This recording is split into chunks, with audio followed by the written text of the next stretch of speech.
tout bout de ça, pour bon nous avis, dis ça ou qu'a pensé sélection là. NCS 97 Production. Si vous pas dans à l'étranger, ou ça fait ça sur le net.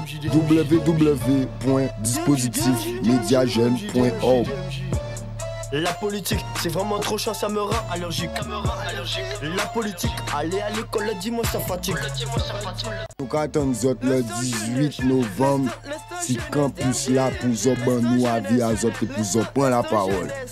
Voilà, bonjour et bienvenue à tous pour ce grand débat participatif jeunesse où chaque tête de liste reçoit les questions des acteurs jeunesse sélectionnés aujourd'hui par tirage au sort tout à l'heure dans le cadre de cette journée. Merci Monsieur Alain Plaisir de votre présence pour répondre aux questions des jeunes. On rappelle le concept, c'est l'ensemble des acteurs jeunesse donc du réseau actif toute l'année qui a souhaité recevoir chacune des têtes de liste pour un échange et des questions.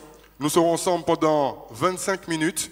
Vous aurez donc l'occasion de présenter à travers une première introduction et ensuite répondre aux trois questions, puisqu'il y a trois acteurs jeunesse présents avec nous aujourd'hui à l'instant, pour ne pas les citer, Giga Games, l'association Torche ou encore l'association Gualabel, sachant qu'ils sont aussi dans d'autres mouvements, mais ça on y reviendra hors antenne.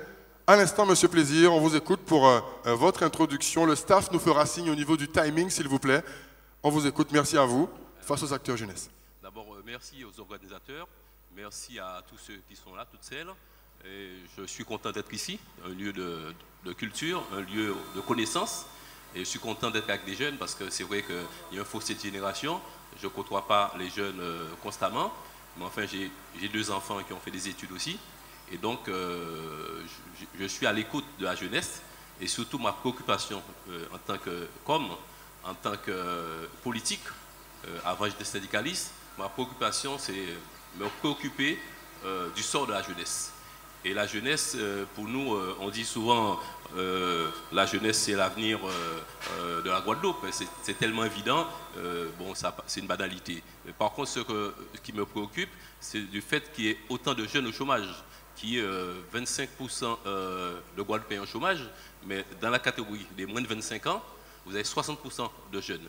Et ça, c'est préoccupant, puisque nous avons beaucoup de jeunes qui arrivent sur le marché du travail, et on se demande qu'est-ce qu'ils vont faire. Parce qu'autrefois, ma génération, quand on avait fait des études, on avait un débouché pour les professions libérales, on était médecin, on était avocat, on était fonctionnaire. Or, maintenant, on se rend compte qu'à ce niveau-là, c'est relativement bouché. Donc, nous pensons, ma liste, c'est qu'il faut développer des activités agricoles, industrielles et artisanales. Et c'est seulement en développant ces activités autour des richesses de la Guadeloupe. Nous considérons que la Guadeloupe a un fort potentiel à partir de 5 richesses. C'est la terre, donc c'est la terre, c'est nourrir la population, c'est créer des industries agroalimentaires, c'est la mer qui est riche en potentiel, bon, on va peut-être développer dans l'échange, c'est le soleil que nous avons ici en abondance toute l'année et qui est aussi une énergie inépuisable, c'est les hommes, la formation des hommes formés, mais pas seulement des gens formés au niveau intellectuel, mais dans tous les métiers de la terre, les métiers traditionnels. Il faut encore des menuisiers en Guadeloupe, il faut encore des artisans. Et enfin, il faut aussi développer la Guadeloupe à partir de l'eau qui est en abondance, mais qui nous manque cruellement actuellement. Alors, comme au niveau du staff, on me fait signe que le timing pour l'introduction est passé. Merci de nous faire signe, s'il vous plaît. On passe maintenant à la partie des questions. C'est bien ça, on est dans les temps des acteurs jeunesse. Donc, vérifiez bien, s'il vous plaît, le timing. Il y a un temps imparti pour chaque partie. C'est parti avec la première question. On vous écoute. Bonjour, monsieur. Donc, j'aimerais savoir, quelle est la place de la jeunesse pour vous? La jeunesse, comme je le disais tout à l'heure, hein, c'est une place primordiale.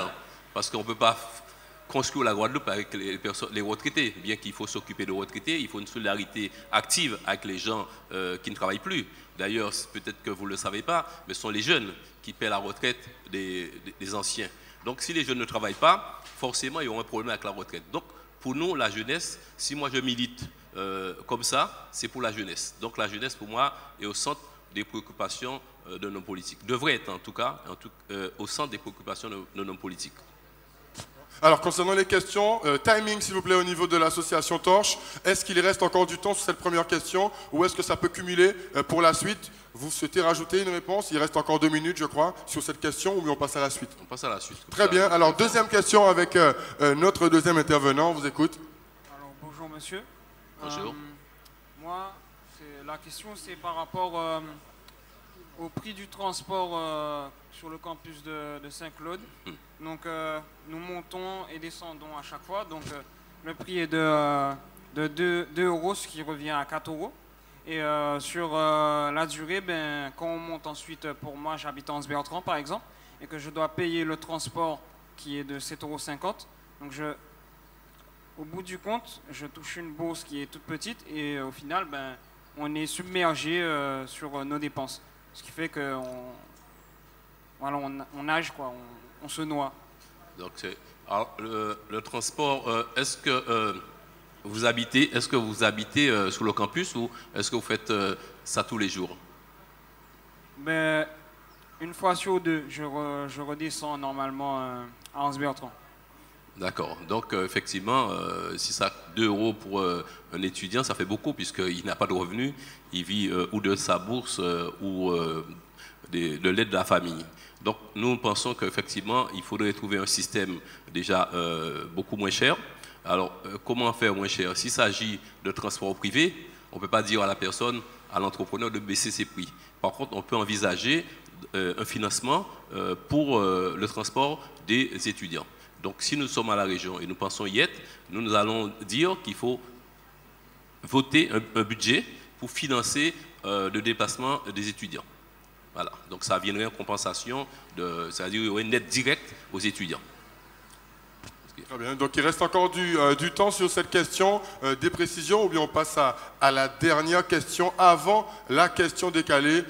Donc, à l'instant, est-ce que vous avez des précisions sur cette partie ou bien on passe à la question suivante? La question suivante, peut-être que je ferai des recoupements, peut-être que je reviendrai en arrière sur d'autres choses, mais je préfère entendre la troisième question. Très bien, donc c'est parti pour la dernière question avant la conclusion et la question décalée. Alors bonjour monsieur, j'aimerais savoir si vous aviez des aides, si vous proposez des aides pour les jeunes du quartier. Des aides pour les jeunes du quartier. Bon, alors normalement, c'est pas le rôle de la région de donner des aides aux jeunes du quartier. Hein. Ce serait plutôt de la compétence du conseil départemental qui a une compétence en matière sociale. Donc il faudrait préciser la question. Autant la question là, celle-là était précise puisqu'il s'agissait de transport. Donc on peut prévoir un financement puisque le transport maintenant est la compétence de la région. C'est rentré dans une nouvelle compétence. Donc on peut prévoir dans le budget une ligne budgétaire pour aider les jeunes à se déplacer dans le cadre de leur activité étudiantine. Donc ça, c'est possible, mais quand il s'agit d'aide, il faut voir à quelle aide que vous précisez votre pensée là. Par exemple, je sais que dans mon quartier, dans ma résidence, nous aimerions bien avoir un terrain de foot ou un terrain de basket pour que nous puissions nous amuser ou avoir au lieu du gravier, du gazon, quelque chose comme ça, pour que nous puissions faire autre chose que rester comme ça, glander. Voilà. Ah oui, donc là, la question est précise, et là, je peux répondre précisément.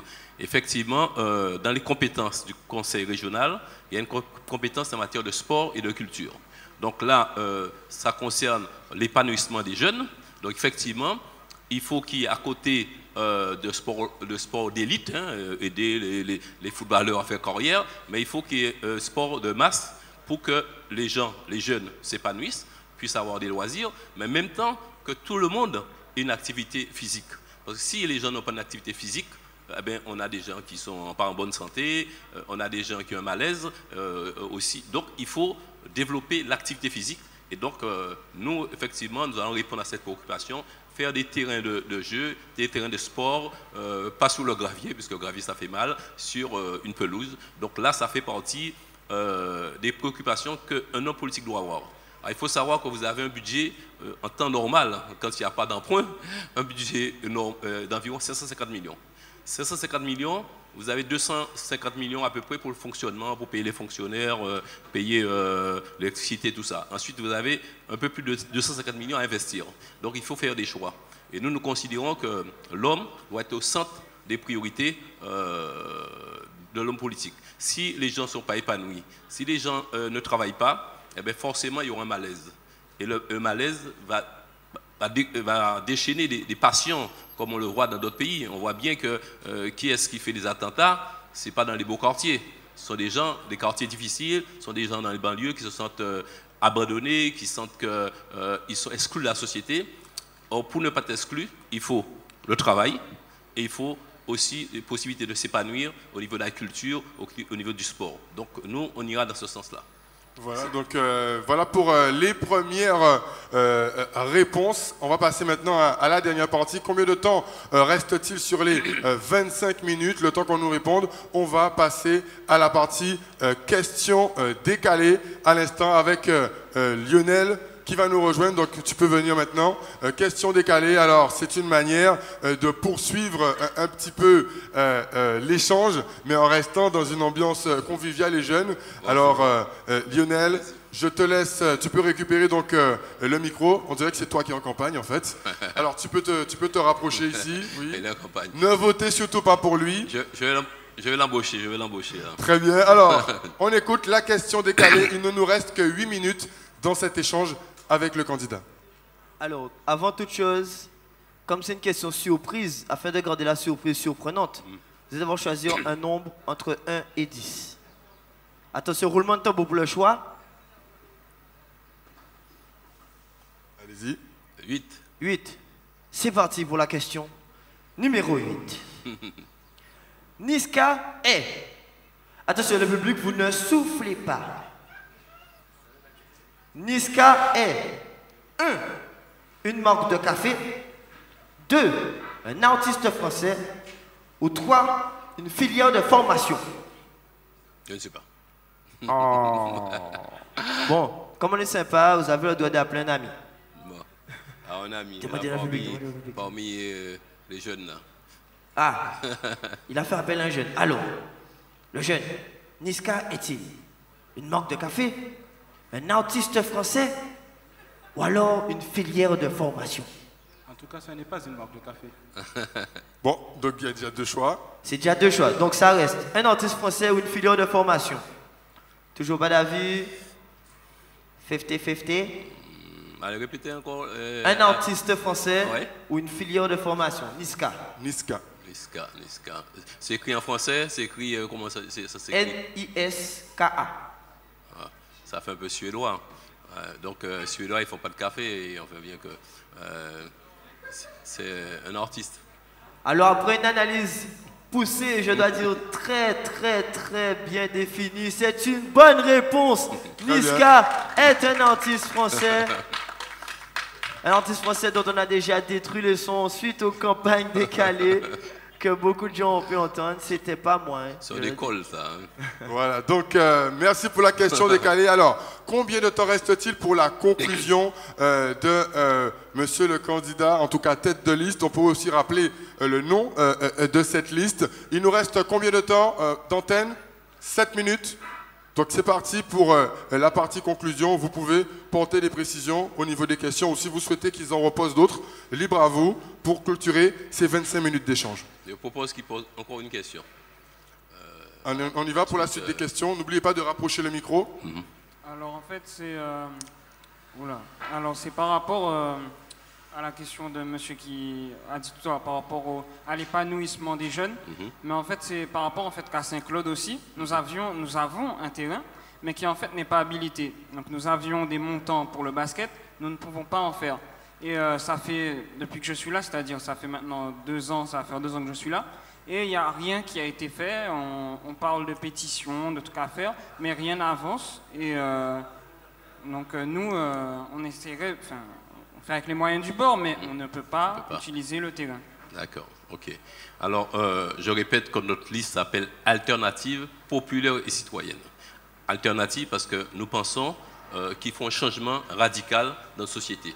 S'il n'y a pas un changement, nous allons au désastre, que ce soit au niveau du chômage, que ce soit au niveau de l'épanouissement des jeunes et des moins jeunes. Donc, il faut un changement.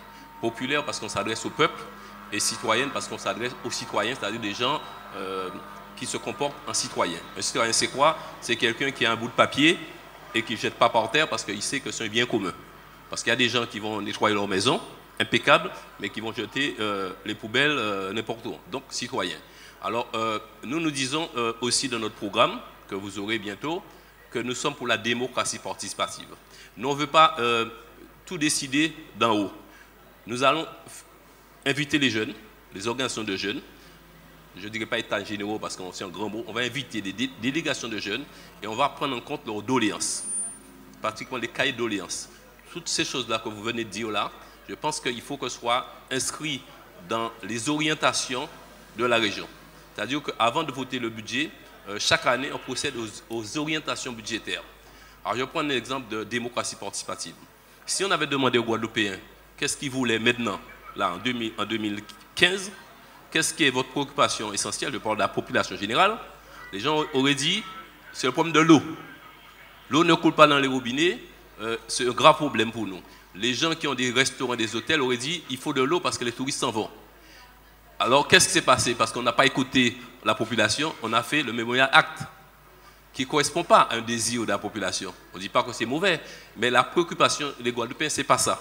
Donc, nous, on dit démocratie participative. Nous allons consulter la population, le peuple, avant tout débat d'orientation budgétaire. Et suite à ce que nous avons entendu, ce qui est remonté de la base, nous, on va prendre des décisions au niveau de la région.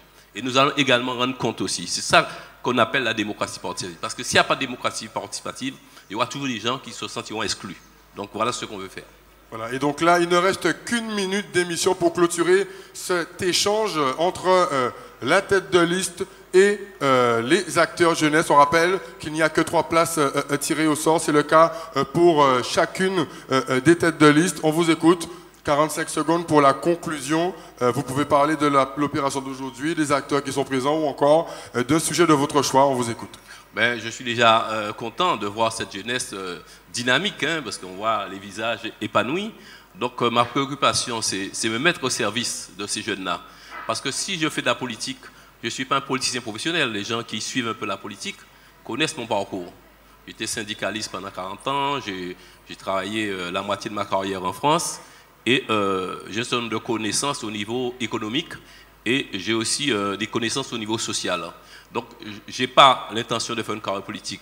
Je n'ai pas d'autre mandat que celui-là parce que nous estimons qu'il faut un seul mandat par homme. Et donc, moi, je vais me consacrer à la Guadeloupe. Je suis là pour servir la Guadeloupe et je suis là pour servir particulièrement les jeunes. Voilà. Très bien, ben... Tout bout de ça, pour bon nous avis, dis ça ou qu'a pensé ces élections-là. Si vous pas à l'étranger, ou ça fait ça sur le net. www.dispositifmediajeune.org. La politique, c'est vraiment trop chiant, ça me rend allergique. La politique, aller à l'école le dimanche, ça fatigue. Nous attendons le 18 novembre, si campus là pour nous avis à pour prendre la parole.